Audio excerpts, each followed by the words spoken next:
Hello বন্ধুরা, 2025 সালে অগ্রহায়ণ মাসের মার্গশীর্ষ পূর্ণিমা কবে পড়েছে তার সময় ও তারিখ জানব।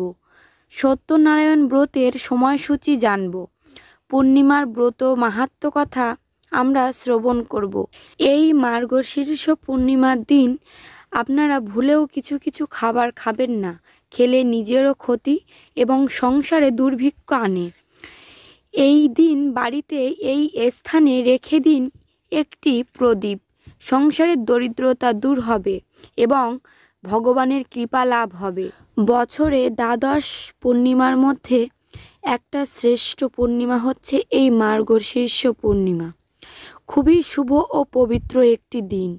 এই শুভ দিনে বাড়িতে কিছু করতে পারেন বা না পারেন, একটি প্রদীপ প্রজ্বলিত করে এই স্থানে রেখে দিন।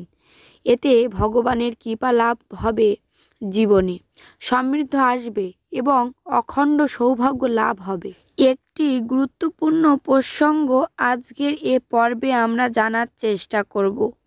পাশাপাশি শাস্ত্রে এই মার্গশীর্ষ পূর্ণিমার বিশেষ মাহাত্ম্য কথা বর্ণনা করা হয়েছে। তাই আজকের এ পর্বে আমরা সে সকল বিষয়ে জানার চেষ্টা করব। তাই আসুন কিছুক্ষণ সময় ধৈর্য ধরে এই মার্গশীর্ষ পূর্ণিমা সম্পর্কে আমরা জেনে নিই। আশা করি আজকের তথ্যগুলি আপনাকে অবশ্যই সমৃদ্ধ করবে। ভালো লেগে থাকলে চ্যানেলটিকে অবশ্যই সাবস্ক্রাইব করুন, পাশে বেল আইকনে প্রেস করে অল নোটিফিকেশন অন করুন, একটি লাইক করবেন এবং কমেন্টে জয় মা লক্ষ্মী লিখে যেতে কিন্তু ভুলবেন না। পূর্ণিমা এটি সাধনা করার জন্য তপস্বীদের কাছে একটি বিশেষ শুভ দিন। পাশাপাশি এই পূর্ণিমা তিথি কোনো ধর্ম কাজ করার জন্য খুবই শুভ এবং মঙ্গলময় বলা হয়েছে। এই পূর্ণিমার অনেক মাহাত্ম্য কথা পাওয়া যায় শাস্ত্রে। তার মধ্যে পূর্ণিমার তিথিতে চন্দ্রের আলো শীতলতা দান করে পৃথিবীকে। পাশাপাশি যারা তন্ত্র মন্ত্র প্রয়োগ করে তাদের জন্য এই দিনটি বিশেষ শুভ বলে মনে করা হয়। নদীতে যেমন জোয়ার ভাটা হয়, মানুষের জীবনেও জোয়ার ভাটা হয়, মানে শরীরের কথা বলা হয়েছে। পূর্ণিমার দিনে মানুষের জীবন প্রবাহ ঊর্ধ্বমুখী থাকে এবং অমাবস্যার দিনে মানুষের জীবন প্রবাহ নিম্নমুখী থাকে। সেজন্য পূর্ণিমা বা অমাবস্যার দিনে আমাদের কিছু কিছু নিয়ম মেনে চলা উচিত। তার মধ্যে আবার এই যে অগ্রহায়ণ মাসের পূর্ণিমা বছরের অন্যান্য পূর্ণিমার মধ্যে একটি গুরুত্বপূর্ণ পূর্ণিমা। কেননা অগ্রহায়ণ মাসটি হচ্ছে কিন্তু মা লক্ষ্মীর মাস। বছরে বর্তমানে তো বৈশাখ মাস বছরের প্রথম মাস বলা হয়, কিন্তু আগে বৈদিক যুগে বাংলা ক্যালেন্ডার অনুযায়ী কিন্তু এই অগ্রহায়ণ মাস ছিল বছরের প্রথম মাস। এই মাসে ইতু পূজা করা হয়। এই ইতু পূজা মানে হচ্ছে মূলত মা লক্ষ্মীর পূজাই। এই মাসে মা লক্ষ্মীর পূজাই শুধু নয়, এই মাসে সূর্যদেবেরও উপাসনা করা হয়। সূর্যদেব যার কৃপায় এই জগৎ সংসার আলোকিত হয় এবং এই মাসটিতে সূর্যদেবের মাসও বলা হয়ে থাকে। সূর্যদেবের পূজা করলে কিংবা উপাসনা করলে সমস্ত গ্রহ দোষ কেটে যায়। এই মার্গশীর্ষ পূর্ণিমার দিন আপনারা অবশ্যই সত্যনারায়ণ পূজা করবেন, মা লক্ষ্মীর পূজা করবেন এবং নারায়ণের পূজা করবেন। সংসারের দুর্ভিক্ষ থাকলে সেটি দূর হয়ে যাবে। আগেই বলেছি এটি মা লক্ষ্মীর মাস। তো মা লক্ষ্মীর পূজা করার সবথেকে শুভ দিন হচ্ছে এই পূর্ণিমার দিন। এই পূর্ণিমার দিন আপনারা অবশ্যই মা লক্ষ্মীর পূজা করুন এবং সত্যনারায়ণ ব্রত পালন করুন। প্রত্যেকের জীবনে দরিদ্রতা থাকবেই। যারা ভীষণ বড়লোক তারাও কোনো না কোনো দিক থেকে দরিদ্র। তা যেমন হতে পারে তার প্রচুর টাকা আছে কিন্তু একটা সন্তান অভাব আছে, সে সন্তানের দিক থেকে দরিদ্র। তো অভাব প্রত্যেকের জীবনেই রয়েছে, সেটা বিভিন্ন দিক থেকে। তো এই মার্গশীর্ষ পূর্ণিমার দিন আপনারা কি কি খাবেন না ও কি কি কার্য আপনারা করবেন না সেই বিষয়ে একটু জেনে নিই। এই পবিত্রতম দিনে আপনারা ভুলেও আমিষ ভক্ষণ করবেন না। খাবার সনাতন ধর্মের চেতনাকে নির্মল করার ভূমিকা পালন করে। যত রাজসিক খাবার গ্রহণ করবে সেই রকম চেতনা লাভ করবে। যারা সাধনার ক্ষেত্রে উন্নতি লাভ করতে চান, মনকে স্থির করতে চান, উচিত অন্ততপক্ষে সবকটা দিন নিরামিষ খাবার খেতে না পারলেও বিশেষ কিছু শুভ দিনে, যেমন অমাবস্যা, পূর্ণিমা কিংবা কিছু বার, সেগুলি একাদশী, দ্বাদশী, এই সমস্ত দিনে আমিষ ভক্ষণ করলে কিন্তু পাপ হয় এবং গ্রহ দোষ লাগে। এবং অপশব্দ প্রয়োগ করবেন না, এটা গুরুত্বপূর্ণ বিষয়। শুভ দিনে আমরা ঝগড়া করি, চেঁচামেচি করি, খারাপ ভাষা প্রয়োগ করি, অপরের নিন্দা করি, এগুলি সব থেকে খারাপ বিষয়। মনে রাখবে, যে বাড়িতে শুভ দিনে ঝগড়া করা হয় সেই বাড়িতে অলক্ষ্মী আসে, কখনো লক্ষ্মী প্রবেশ করে না। সেজন্যে এই শুভ দিনে বাড়িতে কেউ ঝগড়া, খারাপ ভাষা প্রয়োগ করবেন না। আরেকটি বিষয়, সেটি হচ্ছে এই শুভতম দিনে নখ চুল কাটাকে অশুভ বলা হয়েছে। এদিন আপনারা নখ চুল এগুলি কাটবেন না। 2025 সালে অগ্রহায়ণ মাসের মার্গশীর্ষ পূর্ণিমা কবে থেকে ও কখন থেকে শুরু হচ্ছে, কখন শেষ হচ্ছে, সে বিষয়ে জানার পূর্বে এই পূর্ণিমার মাহাত্ম্য কথা আমরা শ্রবণ করব। সনাতন ধর্মে শ্রবণকে সর্বাধিক প্রাধান্য দেওয়া হয়েছে। আপনি এই পূর্ণিমার উপবাস করলেন কি করলেন না, আপনি যদি এই মাহাত্ম্য কথা একবার শ্রবণ করেন, তাহলে পূর্ণিমার উপবাসের অধিকাংশের ফল আপনি লাভ করতে পারবেন। তাই আপনারা সকলেই এই মাহাত্ম্য কথা একবার হলেও শ্রবণ করবেন। তো এখন এই মার্গশীর্ষ পূর্ণিমার মাহাত্ম্য কথা শ্রবণ করে নিচ্ছি। এক দেশে এক রাজা ছিলেন। তিনি সৎ, ধর্মপরায়ণ ছিলেন। তার দেশে এক নিয়ম ছিল, হাটে প্রজাদের যেসব জিনিস বিক্রি হবে না, তিনি তা ঠিক দামে তার প্রজাদের কাছ থেকে কিনে নেবেন।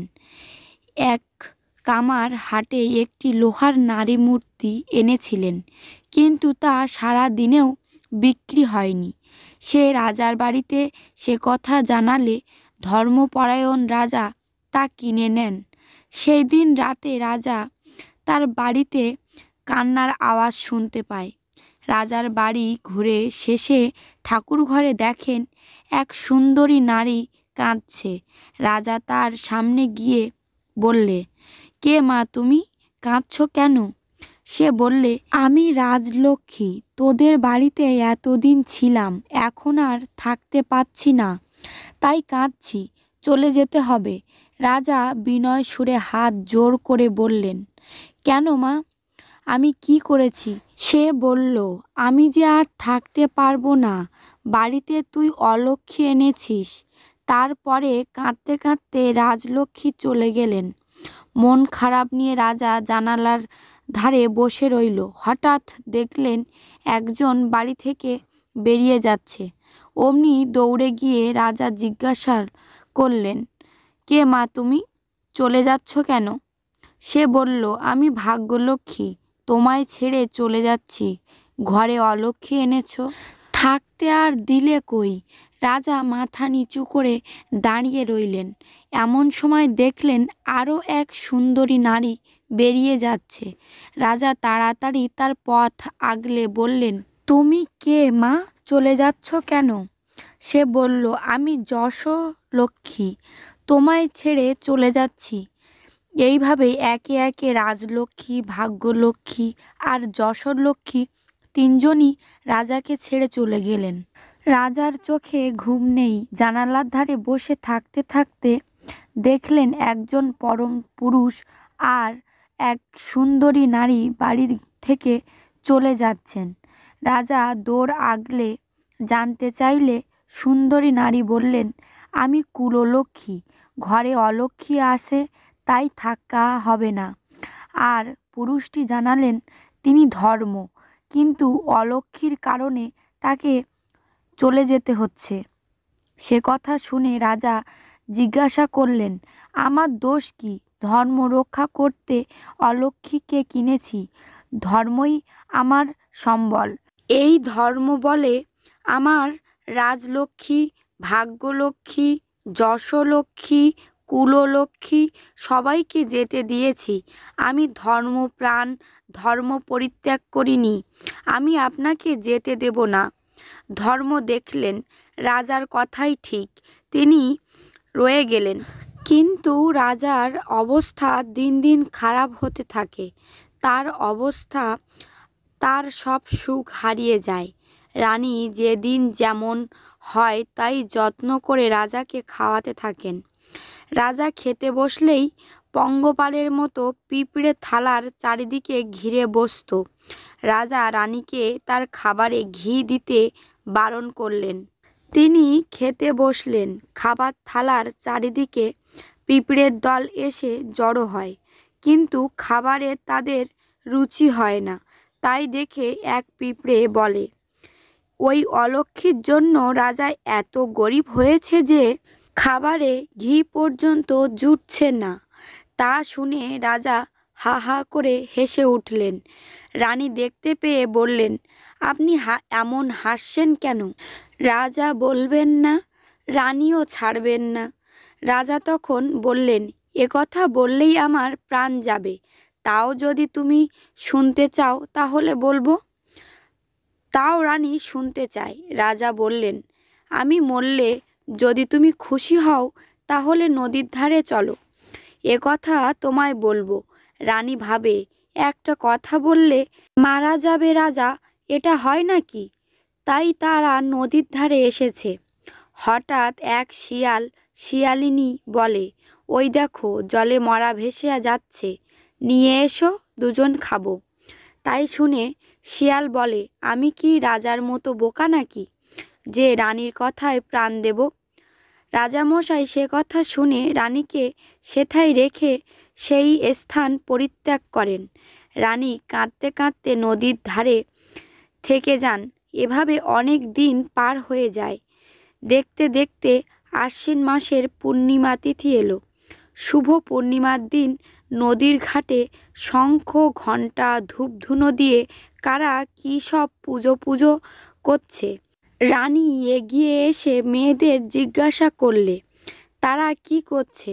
তারা তখন বললেন, আমরা পবিত্র পূর্ণিমার তিথিতে মা লক্ষ্মী এবং নারায়ণের পূজা করছি, এবং সঙ্গে এটা জানাই, এই পূজা করলে অলক্ষ্মী দূর হয়, মা লক্ষ্মীর কৃপা ও কৃপা দৃষ্টি লাভ হয়। তাই শুনে রানী তাদের কাছ থেকে রং মাখানো পিটুলি চেয়ে লক্ষ্মী গড়ে নারকেল চিড়ে তালের ফাপড়া দিয়ে পূজা করলেন। তারপরে গান গল্প করে সারা রাত জেগে কাটালেন।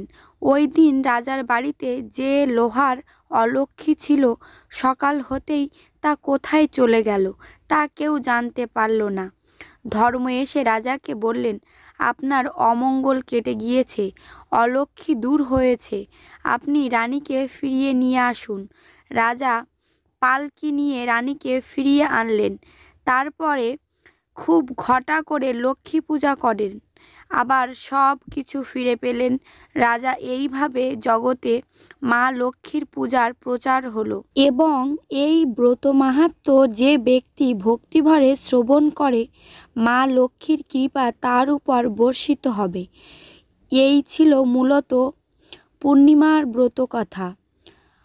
আশা করি বুঝতে পেরেছেন পূর্ণিমাতে মা লক্ষ্মী নারায়ণের পূজা করলে আমরা কী ফল লাভ করতে পারি। এবার আসুন জেনে নিই 2025 সালে অগ্রহায়ণ মাসে মার্গশীর্ষ পূর্ণিমা তিথি কখন থেকে শুরু হচ্ছে এবং কখন শেষ হচ্ছে। 17ই অগ্রহায়ণ 4ঠা ডিসেম্বর বৃহস্পতিবার দিবা 7টা 38 হইতে পূর্ণিমা শুরু হচ্ছে। 17ই অগ্রহায়ণ 4ঠা ডিসেম্বর বৃহস্পতিবার শেষ রাত্রি 5টা 15 পর্যন্ত এই পূর্ণিমা তিথি থাকবে। পূর্ণিমার উপবাস বৃহস্পতিবার, পূর্ণিমার নিশি পালন বৃহস্পতিবার। এই মার্গশীর্ষ পূর্ণিমার দিন সত্যনারায়ণ ব্রতের সময়সূচি 17ই অগ্রহায়ণ 4ঠা ডিসেম্বর বৃহস্পতিবার প্রদোষে সন্ধ্যায় 4:48 গতে সন্ধ্যা 6:24 মধ্যে। এই শুভতম দিনে একটি প্রদীপ প্রজ্বলিত করে কি কাজ করবেন? সম্ভব হলে 3টি প্রদীপ, একটি ভগবান শ্রীকৃষ্ণের জন্য, একটি মা লক্ষ্মীর জন্য, আরেকটি নারায়ণের জন্য এবং সম্ভব হলে আরেকটি প্রদীপ তুলসী তলায় রেখে দেবেন। এতে ভগবানের কৃপা লাভ হবে এবং সংসারে একটু হলেও দরিদ্রতা দূর হবে। ভিডিওটি ভালো লাগলে অবশ্যই চ্যানেলটিকে সাবস্ক্রাইব করবেন, পাশে বেল আইকনে প্রেস করে অল নোটিফিকেশান অন করবেন, একটি লাইক করবেন আর কমেন্টে জয় মা লক্ষ্মী লিখে যাওয়ার অনুরোধ রইল। ধন্যবাদ।